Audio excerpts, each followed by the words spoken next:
ICF Youth, and inshallah we have a lot more to plan in the near future. So what our plan is that Imam Yaseen and Sister Nicole Queen, they're going to be covering topics about identity crisis. So what that means is like you find your identity as a Muslim as growing up as a youth. So what the plan is Imam Yaseen will first begin his speech in a few seconds, and then followed by Sister Nicole Queen, who's sitting in the sister side right now. So inshallah, we plan to end by Isha time, and after Isha we might have Q&A, we'll see, but we will be serving food inshallah, and I don't think I have to tell any of you guys to stay for food, because it's free. So just to introduce Imam Yaseen, just a short bio. He needs no intro, of course. He's a really familiar person in this community. He's a Frisco Masjid Imam. He has a British accent. He loves soccer. His favorite team is Tottenham. I hope I pronounced that right. And some of his hobbies include going to the gym, eating at restaurants. Doesn't show that. The restaurant does it. And chilling with his mates. And I got all this from his Facebook. So without further ado, I present to you Imam Yaseen.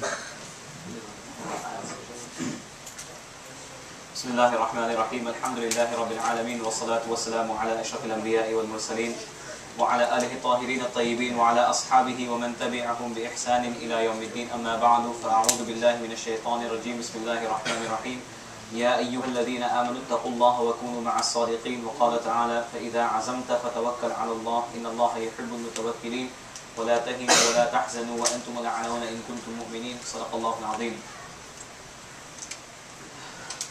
First of all, I'd like to thank Allah subhanahu wa ta'ala for bringing us out here tonight. It's a Friday night, many children were off school today, it's a long weekend, and it was an opportunity for people to go out, maybe out of town, or people to relax at home. But alhamdulillah, you came out from your homes and you congregated in the masjid because you have a concern, because you want to increase your knowledge of Islam and you want to strengthen your identity as a Muslim. That's what we come out here tonight for. I wanted to ask you guys a question, especially the youth. How do you assess the success of an event? If there is an event like this, how do you assess the success?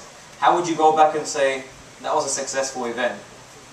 I want somebody to answer. Anybody answer? Shahir? How would you assess the success of an event? The quality of the food. Quality of the food. I agree with that. If it makes an impact on you, If it makes an impact on the individual. Okay? Sometimes we have events around the Metroplex and around the country where you'll find schools of people, masses of people, thousands and thousands of people, and people say, that was a very successful event. Why? Because there were many people there. But success is not in the quantity. Success is in the quality.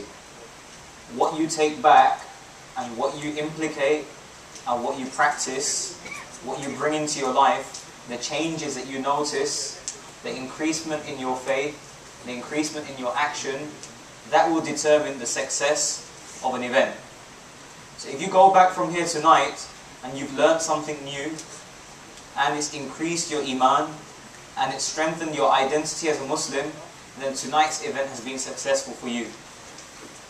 And the reason why I'm mentioning this is because I know the youth tried very hard for this event.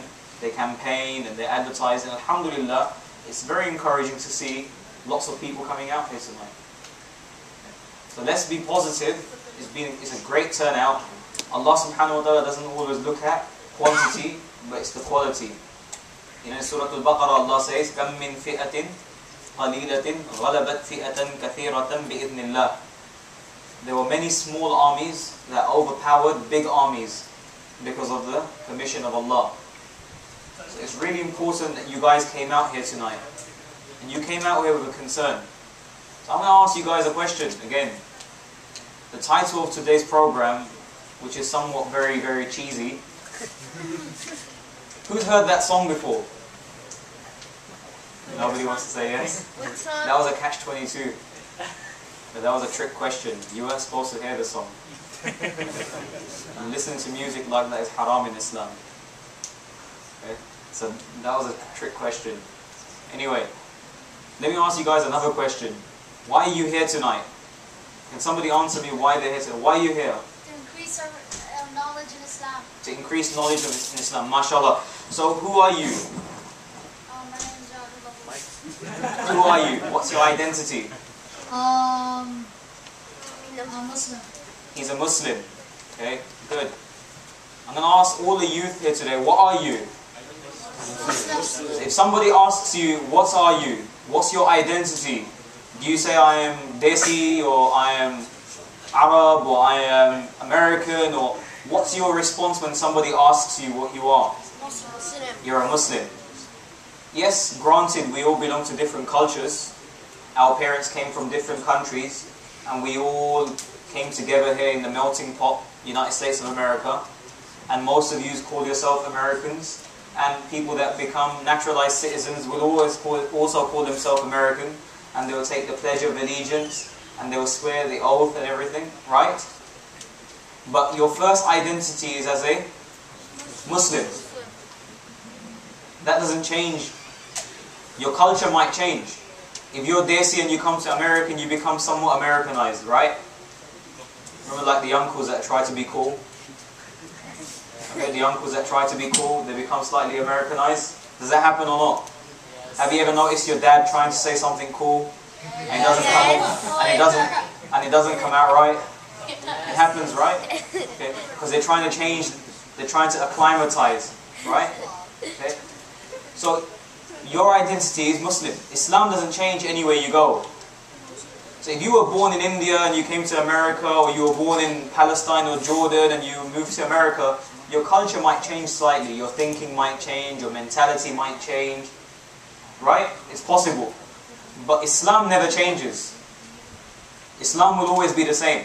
You will be a Muslim wherever you are. So many people, when they come to America and they move here for a long time, they become confused. They don't know whether they are Desi, or whether they are Arab, whether they are from Africa, or whether they are American. So some people call themselves Asian American.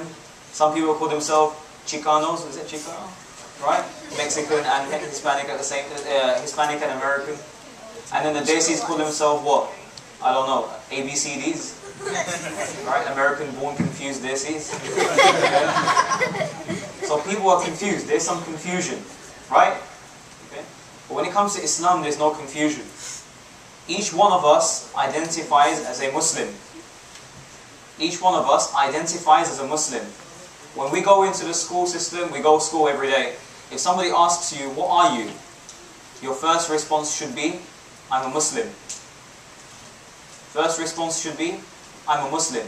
And that comes before being Indian, before being Pakistani, before Bengali, before Arab, before Turkish, Afghani. Doesn't matter where you're from, Ethiopia. Islam comes before all of those. Because Islam doesn't have a division. You have to remember that. Islam doesn't have a division. So we should never identify ourselves with something else before Islam. Islam always comes first. Our behavior should portray that. Our behavior should portray that. The way we conduct ourselves, the way we behave, the way we deal with people, the characteristics we have, honesty, peace of mind, the habits we have, the things we do, the things we don't do, should all be in line with this Islamic identity. So I'm a Muslim kid, I go to school. As a Muslim, I am taught not to disrespect my parents. My deen teaches me that. Therefore, I would never disrespect my parents. My deen teaches me to be respectful to people around me. Islam teaches me to be respectful to other people. So we respect people around us. Islam teaches me to be truthful. So we be truthful. Islam teaches me to be respectful to my teacher.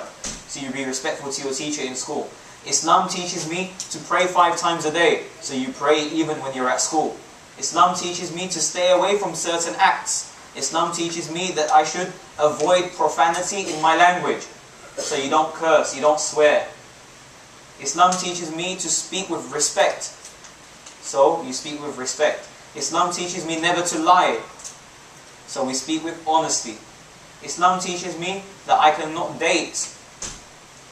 Because Islam believes in living a pure life. And that everyone will come to a stage when Allah Ta'ala gives them permission to go ahead and get married.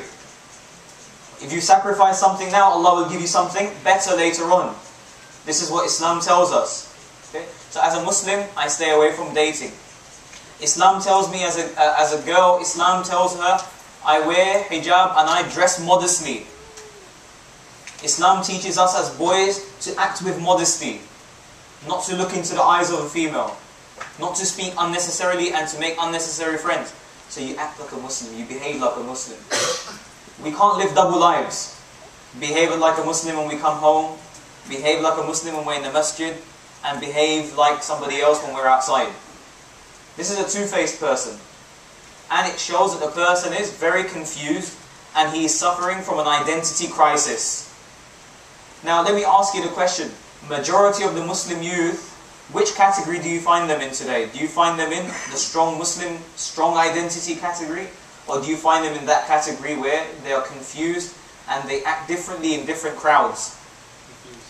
Confused, right? Okay. So there are certain factors that lead to this. First of all, let's explore this situation. I want to talk about this situation. There's certain things we need to discuss here. Number one, there's identity crisis. Number two, there's an inferiority complex. Do you know what inferiority complex means? When you think that you're inferior, you think the other person is better than you. Yes. Okay? Do Muslim youth suffer from this? Sometimes they do. Sometimes Muslim youth suffer from this, an inferiority complex. They think because I'm Muslim, because I can't date, I'm not cool. Because I can't drink, I'm not cool. Because I can't have drugs, I'm not cool. I'm inferior. These people are having more fun than me. They are superior to me. There's an inferiority complex in Muslim youth today. So that's another factor we're going to discuss. Number three, peer pressure. What does peer pressure mean? Peer pressure means that you are forced. Go on, tell us what peer pressure is, young man. It's like when you're doing a bad thing, you don't want to do it, but your non-believer friend, he might tell you, do it, do it, do it. Good. That's very good. He said peer pressure is when somebody doesn't want to do something, but their friend tells them to do it. It makes you feel uncomfortable, right? That's what peer pressure is. Very true. And it doesn't have to be an unbeliever friend. It can be a Muslim friend as well sometimes. Sometimes Muslim friends wrongly influence Muslim friends too. Okay? So you always have to pick your friends. We're going to speak about that at the end, inshallah. And number four, identity defined. How do you define your identity? How do you build confidence in your identity? Because I think there's a lack of confidence today in Muslims. There's a lack of confidence in our youth. We're very comfortable going into the crowd and assimilating and becoming like them. And then when we come home, we become something else. We're like a chameleon. We change colors. We change colors according to the crowd. Okay, so this is a big problem that we're facing. And I'm sure that each one of you have been put in this position before. I'm sure each one of you has dealt with this situation before. Each one of you feels like they have to be with the in crowd. They have to do certain things to be accepted in that crowd. They have to do certain things to be accepted in society. Has anybody felt like that before? You have, right? Yeah. You have. Even in your language, the way you talk. Okay, the way you talk, sometimes you feel like you have to use certain words to be part of the crowd. Or you have to have a certain type of slang to be part of the crowd. Otherwise people think you're very proper, you're very posh. Okay? People will think you're very posh and very proper. You enunciate your words properly and you use very elaborate words. And your vocabulary is very vast. So people will start calling you a nerd or a dweeb or something like that. Okay? Or if you do very well in your studies and you're not seen in any parties, or you're not seen in the prom, or you're not seen at the mall, or you're not seen at the ice skating ring, which isn't bad anyway, you can go to ice skating. Or you're seen somewhere else in different crowds where the youth hang out and have fun in a mixed environment. If you don't go to those crowds, people start calling you things. They start labeling you. They start thinking, well, you're not cool. You're not one of the cool guys. So that's a problem. Because now you're in a dilemma. You think to yourself, well, I'm a Muslim and I'm supposed to behave in a certain way, but when I go to school and college, then I'm forced to behave in a certain way. Or I'm pressured into believing a certain thing, or pressured into practicing something else. So how do we deal with this? It's a big situation. Has any one of you, after confronting this, spoke about it with your parents? Put your hands up. Okay, Hussein has, Sabih has. Anybody else? One child at the back, that's good, mashallah. I'm sure in the sisters there are many girls that have also felt in that situation where they were confronting this situation, they didn't know how to deal with it, and they went out seeking for help. So, let's talk about certain things first. When it comes to the issue of identity, there's certain aspects. First of all, youth feel and youth think about what category they fall in. It's really important, right? When you're a young man or a young girl, there is a certain image that you want to portray. There's a certain image you want to portray. I mean, I can give you an example. Growing up in England, when you were young, people wanted to be known as gangster. Okay? The terms they used to use back then were rude boys. He's a rude boy. That's a Yardie term that the Jamaicans use. A rude boy. That's what they used to say. Okay? I'm telling you, Muslim youth wanted to be like that as well. They used to think, well, the Jamaicans are so cool. I want to be like them. So what would the Muslim youth go and do? Some of them, they'll go and buy those jeans that were very baggy. Okay?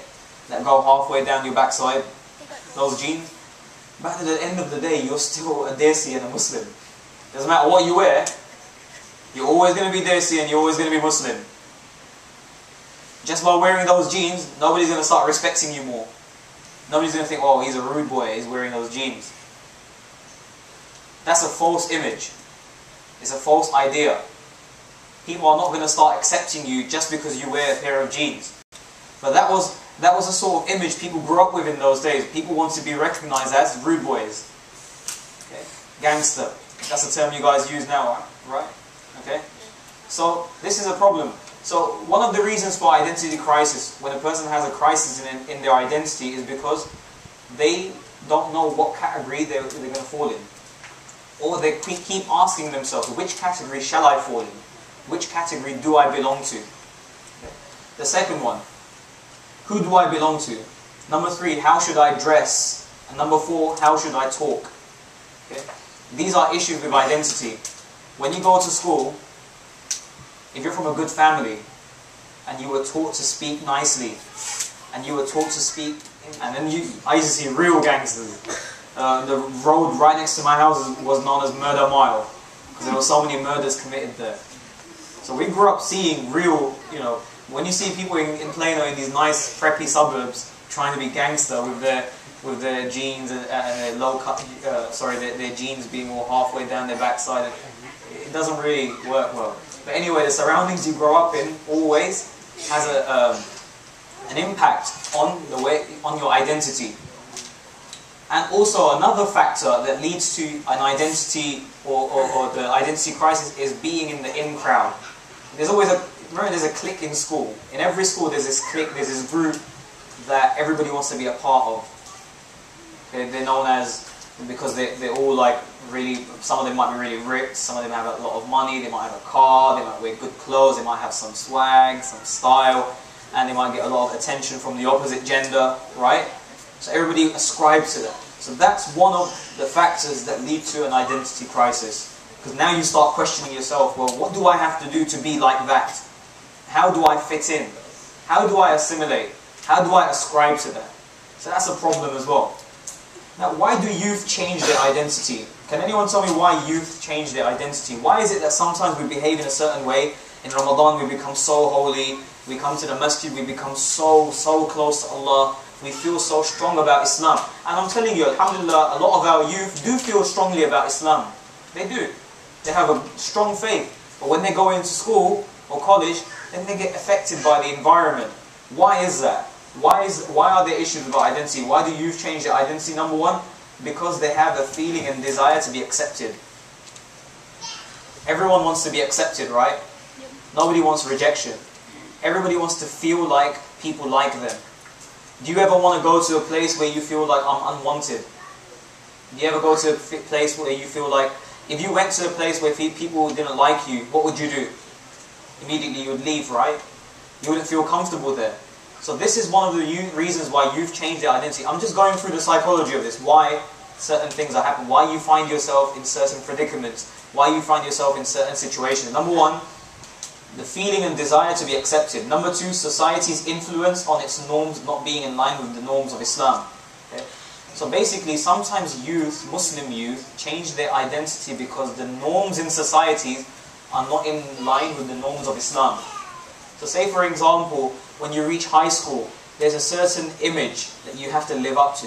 When you go to college, there's a certain image you have to live up to. Most people in college date. Most of them go to bars. Most of them go to clubs. Most of them go and have fun. That's all they live for. They don't live to please Allah. They don't have any focus or goal in life. They live just like the animals. What do animals do? Please themselves. What do people do in that situation? Pleasing themselves. Pleasing their egos. Pleasing their desires. Nothing else. There's no difference between an animal and a person that's just simply living to please themselves. No difference at all whatsoever. So sometimes Muslim youth change their identity because they go into places and societies where the norms of that society are not in line with the norms of Islam. Okay.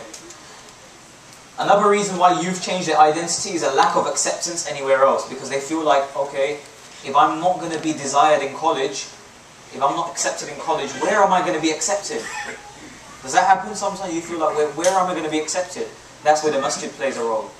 That's where the masjid comes in. You know what you're doing here tonight? That's where the masjid comes in. And I know that you have some very active youth in this masjid, mashallah.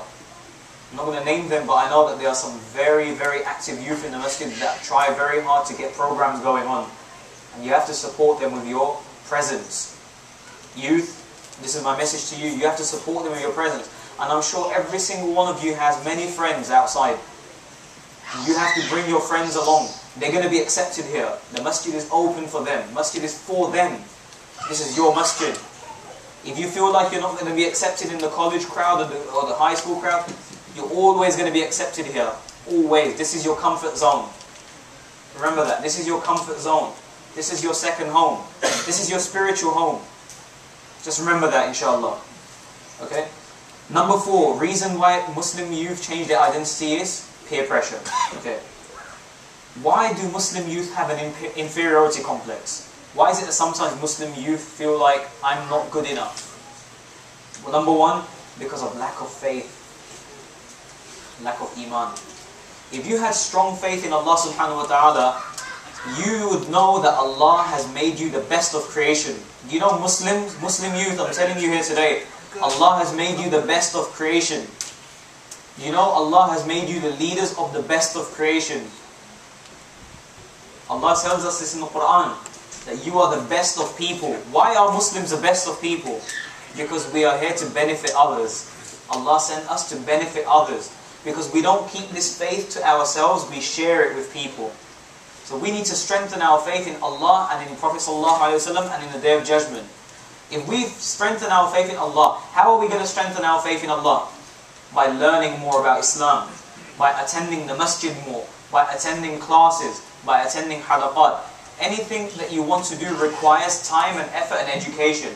Lack of faith is one of the major factors of Muslim youth suffering in their identity and having an inferiority complex. You are better. Allah has given you iman. You are better. Allah has given you a mind and you live for Allah subhanahu wa ta'ala's sake. Allah has made you better. Just remember that. Lack of understanding is another reason why there is an inferiority complex, because we just don't understand why we are Muslim, why we were sent into this world. There's a purpose behind our existence. Why has Allah placed me there? You should ask yourself this question. Why has Allah put me here? And what am I doing for Allah subhanahu wa ta'ala? What am I doing to fulfill that purpose? And am I achieving it or am I not achieving it? That's a question we have to ask ourselves. Little or no knowledge. Weak personality is another reason there's an inferiority complex. When a person has a weak personality, then they will always feel inferior. If your character and your personality is strong, and you're strong in what you do, and you have firm faith in it, I'm a Muslim, and the sister says, I'm going to wear hijab. Brother says, I'm going to act modestly. I'm going to pray 5 times a day. I'm going to practice Islam. This is my personality. Nobody's going to be defeating you. And you will never suffer from an inferiority complex. Just remember that. Strength, moral strength, strength in your personality is of great importance. No feeling of belonging. That's another reason for peer pressure, because some youth feel like there's no belonging in the society they're living in. Some of the reasons for peer pressure is weak personality, unable to convey true feelings, fear of rejection, lack of options. Effects of losing. So when you lose your identity, what happens? This is the end result. When you lose your identity as a Muslim, and you no longer know where you belong, and you suffer from an identity crisis, what's going to happen? Number one, you're going to be unhappy, because you don't know what you want. You will be unhappy because you won't know where you want. Unhappiness is not knowing what we want and killing ourselves to get it. That's what unhappiness is. Unhappiness is not knowing what you want and then killing yourselves to get it, because you really don't know what you want. So there's a lot of people that take drugs. There's a lot of people that take that drink alcohol. The people that they don't know what they want. They don't. Look at what happened to Whitney Houston. I'm going to give you an ideal example. I didn't want to take her name in Allah's house, to be honest with you. Only Allah knows what her reckoning will be. I'm not going to judge her. But the way in which she died. What did she have? Everything.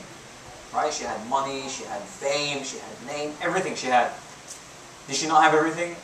The things that we try to chase, the things we look up to, and we feel inferior because we don't have that type of money, that fame, that glory, that hype. She had it all. She was one of the best female artists in the 80s and 90s. How did she die? Why? She's unhappy. She's unhappy, so she's taking drugs. So much so that she took enough to kill herself. So that's what unhappiness is. Unhappiness is not knowing what you want and killing yourself to get it. And that's what a lot of the people are going. A lot of people are going down that road today. They don't know what they want. When you have Allah in your life, you have a goal. You know what you want. When you have Islam in your life, you have a goal. When you understand the purpose of your existence, you have a goal. When you understand what you have to do in this worldly life, and that this life is temporary, and the real life is hereafter, you have a goal. You won't be unhappy. Because Allah will fulfill your unhappiness with happiness. Allah will change your bad times into good times. And even if you're going through difficulties, Allah is going to be there with you. And you will seek solace in Allah subhanahu wa ta'ala. It's really important that we understand what I'm saying here. One of the effects of losing identity, the person becomes blind of reality, loss of focus in life, they start fighting with their friends and their family. The solution is to realize that what matters doesn't really matter. When you're a young person, what matters to you? You think, I have to be cool, I have to dress a certain way, I have to be in a certain crowd, I have to drive a certain car when I'm 15, 16, 17. You know, this image really matters, right? Image. To the girls, to the sisters, I'm sure Sister Nicole with their dresses, but to the girls, what really matters? Every girl wants to be beautiful. Every girl wants to be desired. And that doesn't really matter. It's what you are inside that matters. It's what you are inside that matters. So what matters doesn't really matter. What the school is telling you that matters, or that peer pressure is telling you, that crowd is telling you, doesn't really matter. What do we need to do? I'm going to give you an example of a flag. A flag is on a pole.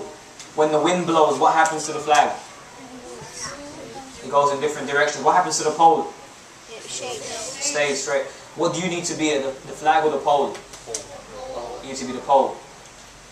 That means that if you go into different environments, you will still stay firm.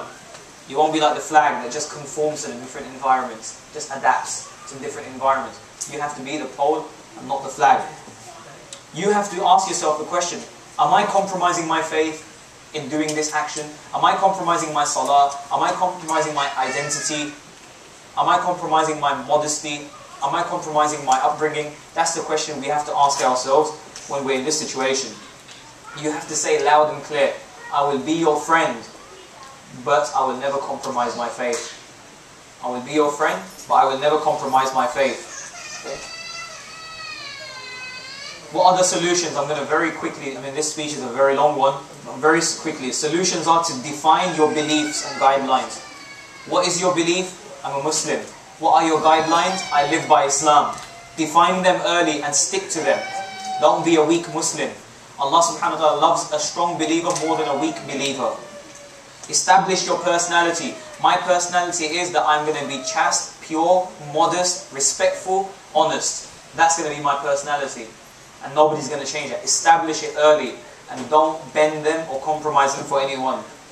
Realize that you must convey your feelings of what you stand for. So if you're in a situation and you're cornered into accepting the norm in that society, don't give in.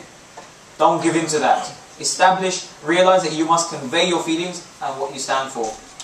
If you want respect, people will respect you for what you stand for. Remember that. People will respect you for what you stand for. People won't respect you if you're weak and you give in. Okay? Wake up, you don't have to lose your faith for respect. Now I'm going to end here inshallah. There's many things I wanted to cover, but we don't have much time.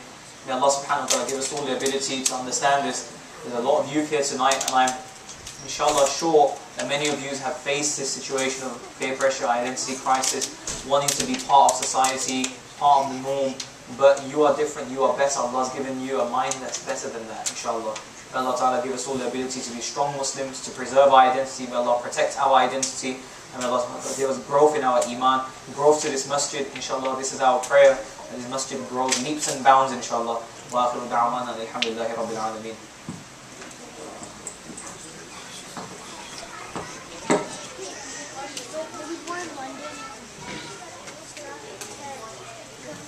Takbir. Takbir.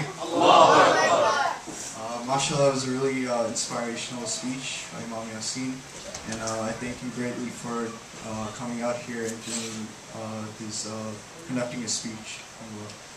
So, inshallah, now the mic, Sister Rabia will be introducing Sister Nicole Queen, and inshallah she will be doing her speech. And she'll turn on the mic.